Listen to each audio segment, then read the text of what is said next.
आरएनएम 10,700 भर्ती latest update में दोस्तों कैसे आप सभी। उम्मीद है आप अच्छे और स्वस्थ होंगे और बिहार एनएम 10,700 भर्ती की काउंसलिंग प्रक्रिया को इंतजार कर रहे होंगे कि कितनी जल्दी बिहार एनएम 10,700 भर्ती की काउंसलिंग प्रक्रिया को शुरू किया जाए। हम लगातार आपको बिहार एनएम 10,700 भर्ती संबंधित अपडेट लगातार आपको दे रहे हैं।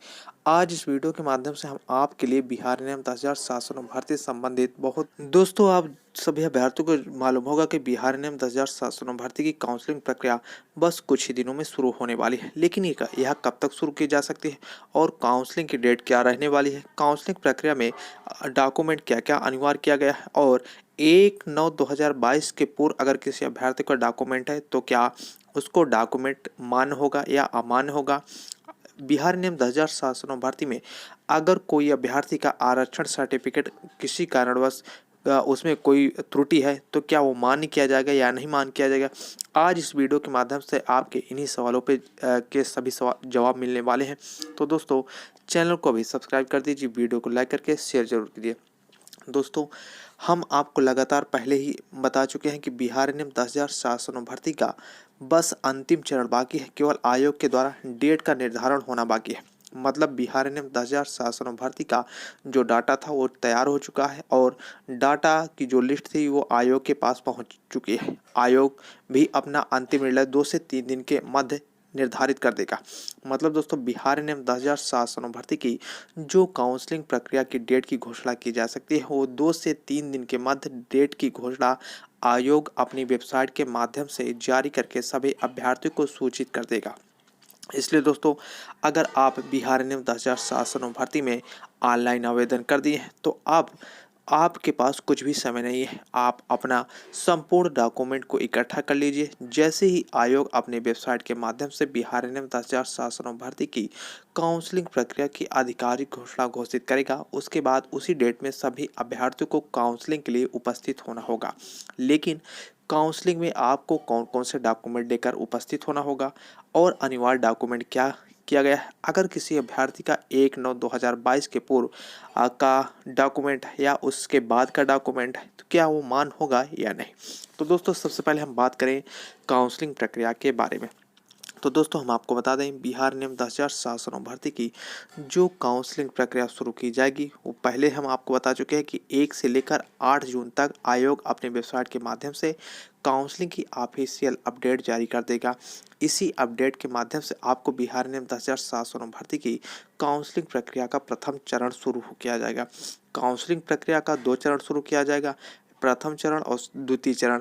प्रथम चरण वाले अभ्यर्थियों को काउंसलिंग लेटर में सब दिया होगा कि आपका प्रथम चरण में काउंसलिंग है या द्वितीय चरण में काउंसलिंग है।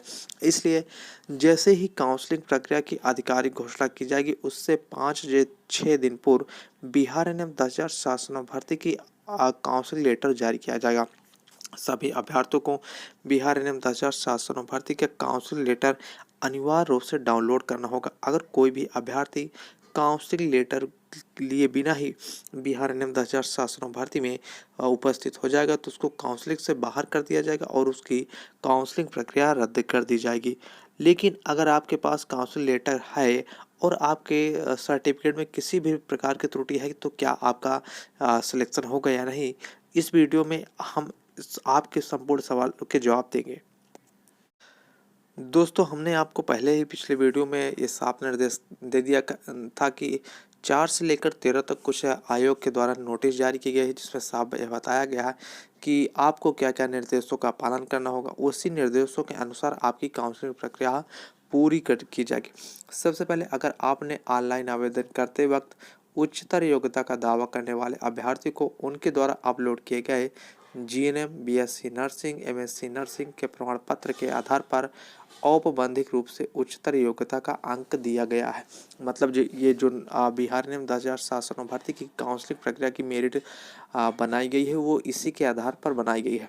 पहली जो मेरिट बनाई गई है वो आपके उच्चतर योग्यता के अंकों को जोड़कर बनाया गया है। मतलब अगर आपके पास बीएससी नर्सिंग है, एमएससी नर्सिंग है या एएनएम या जीएनएम का कोर्स है, इस तरह का किसी भी प्रकार का कोर्स है तो आपको 15 नंबर एक्स्ट्रा मिलेगा। मतलब ये मेरिट में जोड़कर बनाया गया। उसके बाद दूसरा इसमें बताया गया है कि संविदा के आधार पर एएनएम के पद पर कार्यरत नहीं रहने के कारण आपको अगर कार्य अनुभव का अंक नहीं दिया जाएगा, मतलब अगर आप संविदा के रूप में कार्यरत हैं, अगर आपके पास उसका प्रमाण पत्र नहीं है तो आपको एएनएम का जो संविदा का अंक है वो 25 नंबर आपको नहीं मिल पाएगा। इसलिए दोस्तों बिहार एएनएम 10,709 भर्ती में अगर जितने भी संविदा एएनएम वाले अभ्यर्थी हैं वो अपना अपना कार्य अनुभव का अंक प्रमाण पत्र ढूंढ लें और उसको सुरक्षित रख लें, क्योंकि जैसे ही बिहार एएनएम 10,709 भर्ती की काउंसलिंग प्रक्रिया को शुरू किया जाएगा तो कार्य अनुभव का अंक प्रमाण पत्र जरूर मांगा जाएगा। इसलिए सभी अभ्यर्थियों से निर्देश हो अपना अपना कार्य अनुभव का अंक प्रमाण पत्र जरूर अपलोड उसको सुरक्षित कर लें। तीसरा जो निर्देश बताया गया है वो ये बताया गया है कि अगर आपका जो प्रमाण पत्र है वो 1/9/2022 के पूर्व का है तभी मान्य किया जाएगा। अगर 2001/9/2022 के अगर बात का होगा आपका अंक प्रमाण पत्र तो अमान्य घोषित कर दिया जाएगा। इसलिए दोस्तों अगर बिहार नियम 10,709 भर्ती की प्रक्रिया में आपको काउंसलिंग करवाना है तो हम बार बार आपसे कह रहे हैं कि आप अपने संपूर्ण डॉक्यूमेंट को एक बार चेक कर लीजिए और चेक करने के बाद क्लियर कर लीजिए कि आपका डॉक्यूमेंट सही है या नहीं। अगर किसी भी प्रकार की आपके डॉक्यूमेंट में त्रुटि है तो उसको अभी भी समय है, आप उसको संशोधन करवा लीजिए तभी आपकी काउंसलिंग प्रक्रिया हो पाएगी, अन्यथा आपको काउंसलिंग से बाहर कर दिया जाएगा और आपकी काउंसलिंग प्रक्रिया नहीं हो सकती। दोस्तों इसमें जो दूसरा निर्देश जारी किया गया है कि बिहार नियम 10,709 भर्ती में उन्हीं अभ्यर्थियों को जो दस्तावेजों का सत्यापन किया जाएगा जिनका दस्तावेज 1/9/2022 के पूर्व के हैं। 1/9/2022 के पूर्व के जितने भी डॉक्यूमेंट अगर आपने ऑनलाइन आवेदन करते समय लगाए हैं उन्हीं डॉक्यूमेंट का सत्यापन किया जाएगा। अन्य और अगर आपने दूसरा डॉक्यूमेंट कोई लगाया है तो उस डॉक्यूमेंट का सत्यापन नहीं किया जाएगा और आपको काउंसलिंग प्रक्रिया से बाहर भी किया जा सकता है। इसलिए दोस्तों अगर आपने बिहार नियम 10,709 भर्ती में ऑनलाइन आवेदन करवाते समय जितने भी डॉक्यूमेंट का अपलोड किया है उसको एक बार जरूर चेक कर लें। अगर उसमें किसी भी प्रकार की त्रुटि है तो उसका संशोधन करवा लें, क्योंकि आपके पास अभी भी कुछ दिनों का समय है जिसमें आपका बिहार नियम 10,709 भर्ती में जितने भी डॉक्यूमेंट लगेंगे उसका संशोधन हो जाएगा। तो दोस्तों अब बात करें बिहार नियम 10,709 भर्ती की काउंसलिंग प्रक्रिया में के मेरिट के बारे में। तो जो जनरल कैटेगरी वाले अभ्यर्थियों की है वो मेरिट कितनी जाएगी, एससी कैटेगरी वाले अभ्यर्थियों की मेरिट कितनी जाएगी, ओबीसी कैटेगरी वाले अभ्यर्थियों की मेरिट कितनी जाएगी और ईडब्ल्यूएस कैटेगरी के अभ्यर्थियों की मेरिट कितनी जाएगी। तो सबसे पहले हम आपको बता दें बिहार नियम 10,709 भर्ती की जब मेरिट लिस्ट तैयार की जाएगी तो सबसे पहले हम बात करें कि जनरल कैटेगरी वाले अभ्यर्थियों की। जनरल कैटेगरी वाले अभ्यर्थियों को बिहार नियम 10,709 भर्ती प्रक्रिया में जो मेरिट रहने वाली है वो लगभग 80 से लेकर 90 नंबर तक रहने वाली है।